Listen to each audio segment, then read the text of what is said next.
अगर आप मुझसे पूछें कि फ़लसफ़े को किसी एक कॉन्सेप्ट से पूरे फ़लसफ़े को अंडरस्टैंड किया जा सकता है तो वो एक कॉन्सेप्ट है डुअलिटी।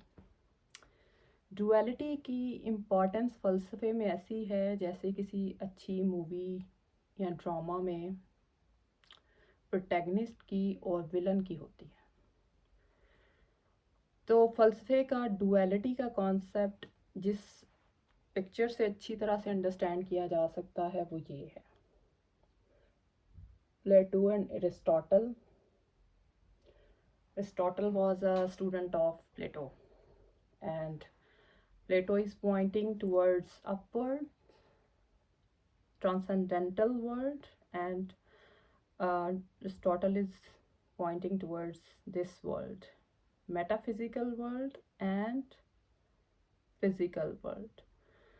So duality का जो concept है वो दो दुनियाओं के फ़लसफ़े को एक्सप्लेन करता है। यानी मेटाफिज़िकल वर्ल्ड का फ़लसफ़ा, रेवलेशन, इंट्यूशन या चीज़ें जो नज़र नहीं आती, और फिज़िकल वर्ल्ड का फ़लसफ़ा जो चीज़ें नज़र आती हैं जिनको रीज़न से अंडरस्टैंड किया जा सकता है। तो ये जो पिक्चर है वो पूरा फ़लसफ़ा डिसाइड करती है रिलीजन से लेके। रिलीजन वो चीज़ थी जिसने सबसे पहले वर्ल्ड को एक्सप्लेन किया, कॉस्मोस को। तो जितने भी रिलीजन्स हैं वो मेटाफिज़िकल वर्ल्ड से बिलोंग करते हैं, और जितनी भी दूसरी फ़िलासफ़ीज़ हैं जो एग्जिस्टेंस और नॉन एग्जिस्टेंस की हैं, या जिसको कहा जा सकता है निहिलिज्म की हैं, या जो इस वर्ल्ड से वो फिज़िकल हैं, वो सारी फिज़िकल वर्ल्ड की फ़िलासफ़ी को एक्सप्लेन करती हैं। डुअलिटी हर चीज़ पे अप्लाई होती है। डुअलिटी इंसानों पे जब अप्लाई करें तो इंसान को डुअलिटी में इस तरह से देखा जा सकता है कि एक इंसान फिज़िकल है जो नज़र आता है, और एक इंसान वो है जो नज़र नहीं आता, जो उसकी सोल है, जो बॉडी से अलग है, और जब वो चली जाती है तो इंसान मर जाता है। तो ये आफ्टर लाइफ का जो कॉन्सेप्ट है ये भी मेटाफिज़िकल है। और फिर इसको अगर कॉस्मोस पे दुनिया के तमाम फ़लसफ़े इंसान से, कॉस्मोस से और अल्टीमेट ट्रूथ से बिलोंग करते हैं।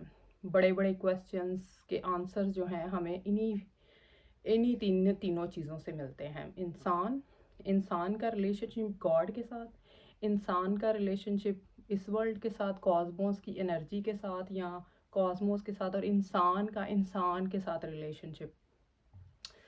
तो इंसान पे अप्लाई करें, कॉस्मोस पे अगर अप्लाई करें तो एक फिज़िकल वर्ल्ड है जो हमें नज़र आती है, और जो वर्ल्ड हमें नज़र नहीं आती, जो एनर्जी है या किस तरह से ये खुद को रन किए हुए है, अपने आप को सस्टेन किए हुए है, तो वो जो फोर्स है वो हमें नज़र नहीं आती, तो हम कहते हैं कि वो नहीं एग्जिस्ट करती। तो हर चीज़ डुअलिटी ने तय की है आज तक।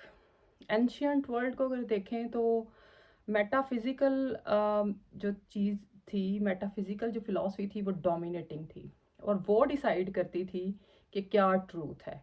गॉड डिसाइड करता था कि इंसान ने क्या करना है, गॉड डिसाइड करता था कि ये वर्ल्ड किस तरह से है, या कौन सी चीज़ें कैसे कैसे हैं। नॉलेज को भी वही डिसाइड करता था। रेवलेशन जो थी वो अल्टीमेट ट्रूथ था।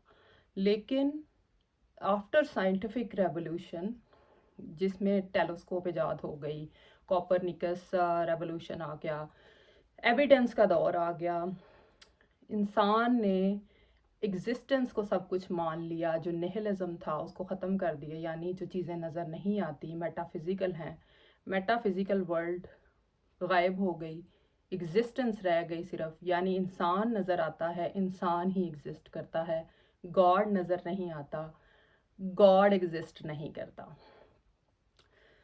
और फिर ट्रूथ भी इंसान डिसाइड करेगा आपकी क्या चीज़ ट्रूथ है। यानी साइंटिफिक जो एविडेंस है उसका मतलब ये होता है कि हम डिसाइड करेंगे ट्रूथ क्या है, गॉड डिसाइड नहीं करेगा कि क्या ट्रूथ है। गॉड अगर कह रहा है कि ये चीज़ें जो तुम्हें नज़र नहीं आती वो एग्जिस्ट करती हैं, तो हम इस पे बिलीव नहीं करेंगे, क्योंकि अब इंसान का दौर है, इंसान एग्जिस्ट करता है, इंसान ट्रूथ को डिसाइड करेगा, इंसान डिसाइड करेगा कि एग्जिस्ट भी कौन करता है, गॉड है भी कि नहीं, या हर चीज़ का जो था पैरामीटर इंसान को, इंसान की रीज़न को, उसकी एविडेंस को, हर चीज़ को बना दिया गया। तो इंसान ने फिर एक, क्योंकि इंसान के पास वो वाली पावर जो पहले वो इमिटेट करके गॉड से या कॉस्मोस से ले रहा था, वो अब इतने जोगा हो गया था कि सारी थेरीज और वो टूल्स वो खुद से बना सके, उसका एवोल्यूशन हो चुका था। और साइंटिफिक रेवोल्यूशन के बाद इंसान ने ही जगह ली इस कॉस्मोस में। तो क्या हुआ, ट्रूथ, रेवोल्यूशन नीचे आ गई और परसेप्शन ऊपर चला गया। परसेप्शन, साइंटिफिक एविडेंस, और जितने भी वेज थे जो परसीव हो सकती हैं चीज़ें, बस वही एग्जिस्ट करती हैं। तो डुअलिटी जो है, डुअलिटी के कॉन्सेप्ट इतना बड़ा है कि आप इसको पूरी फिलोसॉफिकल वर्ल्ड को इस कॉन्सेप्ट से, सारे रिलीजन्स की फिलॉसफीज को इस कॉन्सेप्ट से अंडरस्टैंड कर सकते हैं।